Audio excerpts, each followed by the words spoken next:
மாதம் கேப்டனுடைய குரு பூஜை 28ஆம் தேதி. அதற்கு தமிழகம் முழுவதும் இருந்து நம்ம நிர்வாகிகள், தொண்டர்கள், மக்கள் எல்லாம் வர இருக்காங்க.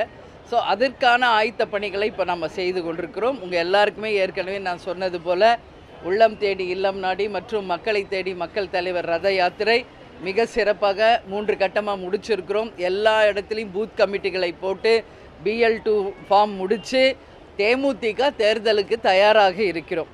அதே மாதிரி ஜனவரி 9 கடலூரிலே நடக்கின்ற மாநாடுக்கு இன்றைக்கி தமிழ்நாடு முழுக்க எங்களுடைய கழக மாவட்ட செயலாளர்கள், ஒன்றியம், நகரம், பேரூர், கிளைக்கழக நிர்வாகிகள், அணிகள் அத்தனை பேருமே இன்றைக்கி தயாராகிட்டு இருக்காங்க. அதனால் அந்த மாநாடு இப்போ எங்களுடைய அடுத்த இலக்கு. நான் ஏற்கனவே உங்கள் எல்லாருக்கும் சொன்னது போல் மாநாட்டில் நல்ல ஒரு அறிவிப்பு நிச்சயமாக நாங்கள் வழங்க இருக்கிறோம். அதற்கு பிறகு உங்களுக்கு தெரியும் பொங்கல் முடித்த உடனே தை பிறந்தால் வழி பிறக்கும். தமிழ்நாட்டின் அரசியலுக்குமே நிச்சயமாக நல்லதொரு வழி பிறக்கும் என்பதை இந்த நேரத்தில் உங்களுக்கு நான் சொல்கிறேன். தேசிய ஜனநாயக கூட்டணியாக இருக்கட்டும், திமுகவோட கூட்டணி, இந்தியா கூட்டணியாக இருக்கட்டும், தொடர்ந்து அடுத்த பேச்சுவார்த்தைகள் இருக்காங்க. அவங்களுக்கு காங்கிரஸ்லாம் போய் பார்த்துட்டு வந்துட்டாங்க. ஸோ நம்ம இன்னும் என்ன தனியாக இருக்கோமா, இல்லை நம்ம எந்த கூட்டணியில் சேருவதற்கான இடம் பார்த்துக்கிட்டு இருக்கோம், நம்ம எந்த இடத்துல அனுகூலங்கள் இருக்குங்கிறத நம்ம தொடர்ந்து ஆலோசிச்சுக்கிட்டு இருக்கோம். எந்த கூட்டணியில் எந்த தேமுதிகவுக்கு நல்லது அப்படிங்கிறது இல்லை. எங்களை பொறுத்த வரைக்கும் கழக மாவட்ட கழக செயலாளர்கள், நிர்வாகிகள், தொண்டர்களோட நாங்கள் டெய்லி டச்சில் இருக்கோம். உங்களுக்கு எல்லாருக்கும் பாருங்கள், இன்றைக்கி கூட ஆல்மோஸ்ட் எல்லோரும் வந்திருக்காங்க.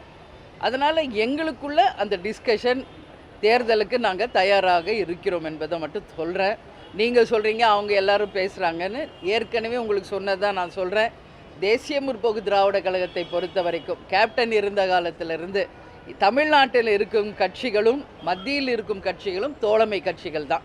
அந்த வகையில் எல்லாருமே இன்றைக்கி தோழமையோடு அந்த நட்புணர்வோடு எல்லாருமே பேசுகிறாங்க, பழகிட்டு இருக்காங்க. இன்னும் கூட்டணி பேச்சை பற்றியோ யாருடன் கூட்டணி அமைப்பது என்பதை பற்றியோ இதுவரைக்கும் தேமுதிக இன்ன வரைக்கும் நாங்கள் அதை முடிவு எடுக்கலை. உரிய நேரத்தில் நல்ல ஒரு தகவலை உங்களுக்கு நாங்கள் அறிவிப்போம்.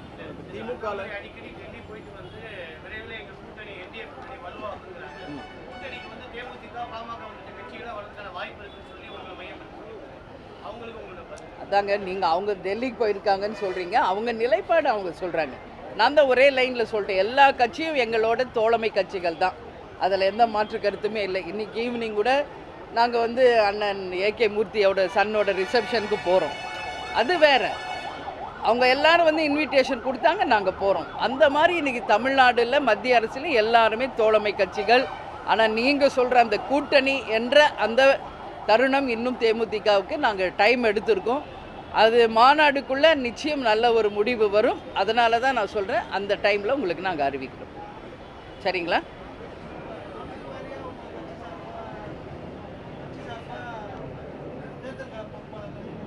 ஆமாங்க, நாங்களும் ஏற்கனவே எல்லாமே நாங்கள் அமைச்சு அந்த வேலைகள் நடந்துக்கிட்டு இருக்கு. ஏற்கனவே மண்டல பொறுப்பாளர்கள், மாவட்ட பொறுப்பாளர்கள், தொகுதி பொறுப்பாளர்கள், அது மட்டும் இல்லாமல் எங்கள் கழக நிர்வாகிகள் எல்லாருமே களத்தில் தான் இருக்காங்க. இன்றைக்கி நேரத்தில் ஆல்ரெடி ஒரு 1 இயராக இந்த பணி நாங்கள் பண்ணுறோம். அதனால தான் இன்றைக்கி தமிழ்நாடு முழுக்க இருக்கின்ற 68,000 பூத்துலேயும் நம்மளால் பூத் கமிட்டி அமைக்க முடிஞ்சிருக்கு. BL2 இன்றைக்கி எல்லா தொகுதிக்கும் நம்ம கொடுத்தாச்சு. ஸோ இதுவே நாங்கள் தேர்தலுக்கு ரெடியாக இருக்கும் என்பதற்கான உதாரணம் என்பதை தெரிவிச்சுக்கிறேன். யாருடன் கூட்டணி, எத்தனை சீட்டு, எந்த தொகுதி, யார் வேட்பாளர், இது மட்டும்தான் உங்களுக்கு நாங்கள் சொல்லணும். இவ்வளோ நாள் வெயிட் பண்ணிட்டீங்க. ஒரு ஜனவரி 9 வரைக்கும் நீங்கள் எல்லோரும் வெயிட் பண்ணணும்னு சொல்லி இந்த நேரத்தில் கேட்டுக்கிறேன். எனவே தலைமைக்கு வந்திருக்கீங்க. உங்கள் எல்லாருக்குமே என்னோட தலைமை கழகத்தின் சார்பாக நன்றி சொல்கிறோம். தேமுதிக எத்தனை இலக்கத்தில் போட்டிடுவாங்க? ஒற்றை இலக்கமா, இல்லை இரட்டை இலக்கத்தில் போட்டிடுமா, இல்லை 3 இலக்கங்களில் போட்டிடுமா? எத்தனை இலக்கத்தில் தேமுதிக தொகுதியில் போட்டியிட்டு நாங்கள் எதிர்பார்க்குறோம்? உங்களோட டார்கெட் என்ன மேடம்? ஏன் டார்கெட்டா? இலக்கு எத்தனை தொகுதியில் தேமுதிக போட்டியிடும் மேடம்? 234 தான் எங்கள் டார்கெட்டு. சரிங்களா? எங்கள் டார்கெட் என்னன்னு கேட்டிங்கன்னா நாங்கள் அதை தான் சொல்லுவோம். சரிங்களா? அதனால் பொறுத்து